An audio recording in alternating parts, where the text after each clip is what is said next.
حضرت نبی رحمت صلی اللہ علیہ وآلہ وسلم کی سیرت پر مشتمل ایک کتاب لکھی گئی ہے عرب کا چاند، اور اس کا رائٹر ہے سوامی لکشمن پرشاد، انڈیا کا رہنے والا ہے۔ اس نے حضور کی سیرت پر 200-250 صفحات پر مشتمل کتاب لکھی۔ بچپن میں میری نظر سے بھی گزری، بڑے ذوق سے اس کو پڑھا تھا۔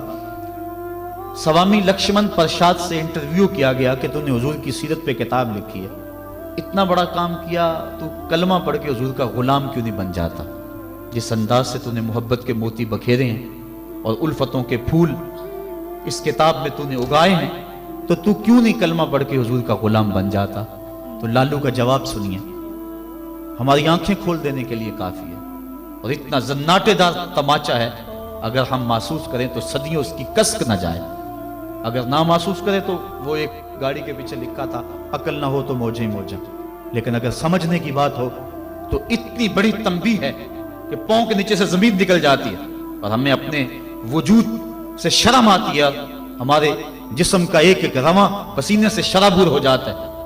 سوامی لکشمن پرشاد نے جواب دیا، کہا جب میں حضور کی سیرت لکھنے بیٹھا، بڑی بڑی امہات کتب سیر کو پڑھا، اور اس کے نتیجے میں نے یہ کتاب تیار کی ہے۔ حضور کی سیرت کے روشن گوشے اور حضور کی زندگی کے درخشاں باب جب میں نے دیکھے تو یہ جذبہ میرے دل میں انگڑائیاں لینے لگا کہ میں دیر کیوں کرتا ہوں، حضور کا غلام کیوں نہیں بن جاتا۔ لیکن جب میں مسلمانوں کے کردار کو دیکھتا ہوں تو میں کہتا ہوں میں ہندو ہی ٹھیک ہوں۔ ہمارا کردار لوگوں کے ایمان کے راستے میں رکاوٹ بنا ہوا ہے۔ جب امریکہ کے خلاف نعرے لگ رہے تھے، ان نعرے لگانے والوں میں میں بھی شامل تھا، لیکن ایک بات میں نے کہی تھی، میں نے کہا آج ہم دنیا کی اس طاقت کے ساتھ ٹکر دینے کی بات تو کرتے ہیں، لیکن ہم نے کبھی اپنے کردار کو جھانک کر کے بھی دیکھا؟ جس بستی، جس شہر اور جس ملک کی حالت یہ ہے کہ واٹر کولر کے اوپر لگے ہوئے جو گلاس ہیں وہ بھی زنجیروں سے باندھے ہوئے ہوں، وہ قوم امریکہ جیسی قوم سے ٹکر نہیں کر سکتی۔ مسجدوں کی لیٹرینوں کے گندے لوٹے بھی سنگلیوں سے باندھنے پڑے، جس قوم کا یہ کردار ہے، کیا وہ قوم پنپ سکتی ہے، جہان میں نشو و نما پا سکتی ہے؟ ہم تو اس قدر گراوٹ کا شکار ہیں، ہم اس قدر گرے ہوئے ہیں کہ ہماری لیٹرینوں کے گندے لوٹے وہ بھی باندھ کے رکھنے پڑتے ہیں، ورنہ ہم اتنے چور ہیں کہ وہ بھی اٹھا کے لے جائیں۔ تو جس قوم کا یہ حال ہو، وہ قوم کیا دنیا کی طاقتور قوموں کی آنکھوں میں آنکھیں ڈال کے بات کر سکتی ہے؟ آج ہمارا المیہ یہی ہے، ہمارے پاس سب کچھ ہے، لیکن ہمارے پاس وہ ایمان کی حرارت نہیں رہی، وہ دیانت نہیں رہی، وہ روشنی اور وہ نور نہیں رہا، ہمارے پاس وہ اجالے نہیں رہے۔ قرآن نے ہمیں جو زندگی گزارنے کا ڈھب دیا ہے، ہمارے پاس وہ ڈھب نہیں رہا۔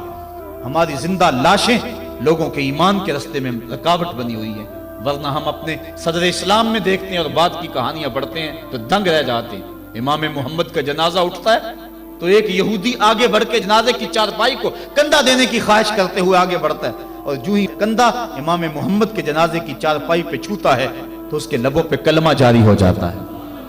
ہمارے بزرگوں کی لاشیں بھی دین دیا کرتی تھی، ان کی میتیں بھی لوگوں کو کلمہ دیا کرتی تھی، اور ہماری زندہ لاشیں لوگوں کو اسلام سے ہٹا رہی ہیں۔ میں نے اور آپ نے اپنے رویے کو دیکھنا ہے، اپنے عمل پہ غور کرنا ہے۔ حضور نے فرمایا اللہ اس شخص کے چہرے کو تر و تازہ رکھے جس نے میرے سے کوئی حدیث سنی، پھر جیسے سنی اس کو ویسے آگے پہنچا دی۔